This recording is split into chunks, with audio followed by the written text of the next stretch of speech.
Bueno, hemos llegado a la definición y propiedades de transformaciones lineales. Lo primero que vamos a hacer es definir qué es una transformación lineal.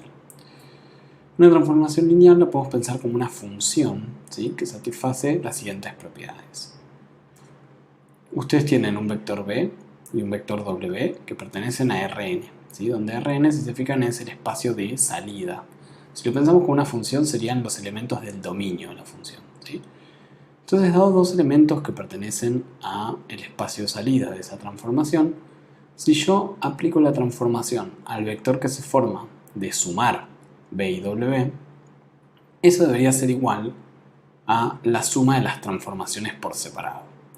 Se tiene que cumplir eso y se tiene que cumplir que si k es un escalar que pertenece a los reales y b de vuelta es un elemento de real a n, entonces la transformación que surge de hacer k por b es lo mismo que hacer k por la transformación. Es decir, como si el k saliera para fuera de la transformación lineal.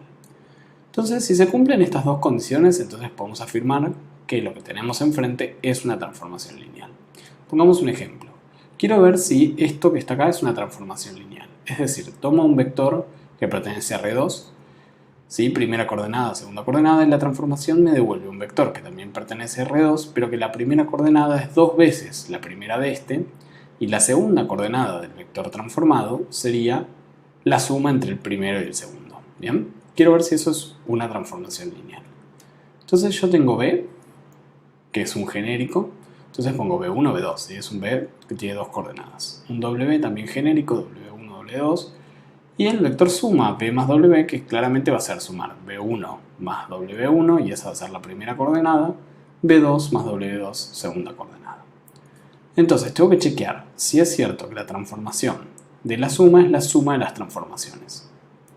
En principio lo planteo como una pregunta. ¿Será cierto? Bueno, vamos a hacerlo.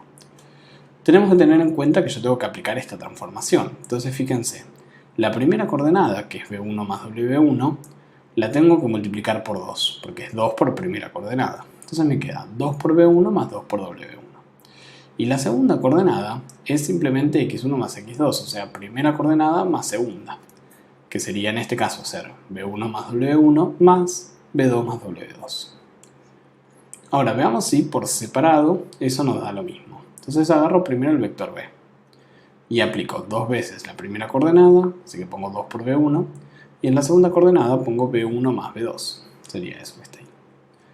Hago lo mismo con el W, entonces me queda 2 por W1, W1, W2.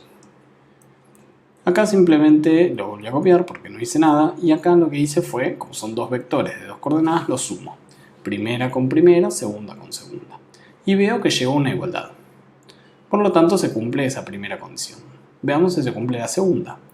¿Será cierto que T, o sea, la transformación de K por B, es K por la transformación de B? Bueno, B sabemos que es B1, B2. Así que reemplazamos y vemos qué pasa. Una constante por B1, B2 es lo mismo que distribuir la constante a cada una de las coordenadas. Así que me queda T de KB1, T de KB2. Y acá es lo mismo que hacer K por... y acá directamente puse lo que sería la transformación de este vector.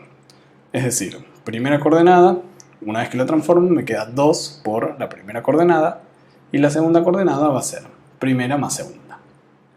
Acá también hago la transformación teniendo en cuenta ahora que la primera coordenada es K por B1. Entonces voy a hacer 2 por K por B1. Y en la segunda coordenada, que es la suma de estas dos, va a ser K por B1 más K por B2. Si yo distribuyo la K acá adentro, llego exactamente a lo mismo. O sea que se cumplen las dos condiciones, puedo afirmar que T es una transformación lineal. Ahora, ¿cuáles son algunas propiedades que surgen de esto? Bueno, que cada vez que yo quiera transformar el elemento nulo, siempre me tiene que devolver el elemento nulo. O sea que la transformación del 0 siempre me devuelve el 0 del espacio del que yo esté hablando. Si yo hago la transformación del vector opuesto a 1, podríamos pensarlo como si fuera menos 1 por b.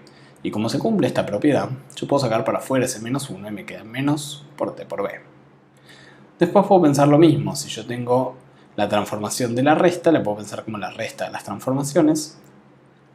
Y entonces puedo hacer que la transformación de una sumatoria de un montón de vectores que encima están multiplicados por distintos escalares, lo puedo pensar como una sumatoria de transformaciones que encima están multiplicados por un montón de escalares. Bien, después otra cosa importante es el concepto de que para una dada transformación lineal existe una matriz, ¿sí? Una matriz de la siguiente forma. Nosotros en general escribimos transformación y entre paréntesis el vector en forma de fila. Pero eso mismo lo podemos pensar como una matriz que está multiplicada por este mismo vector pero en forma de columna. O sea que llegamos a esta notación. Y esto es importante porque lo vamos a usar en muchos ejercicios posteriores. Prestemos atención a los nombres. Vamos a llamar expresión matricial canónica de T, ¿sí?, a esta igualdad. Y a la matriz la vamos a llamar matriz de la transformación lineal. A veces se escribe A sub T, pero bueno, es la matriz de esa transformación. Y esto es algo que vamos a querer buscar bastante.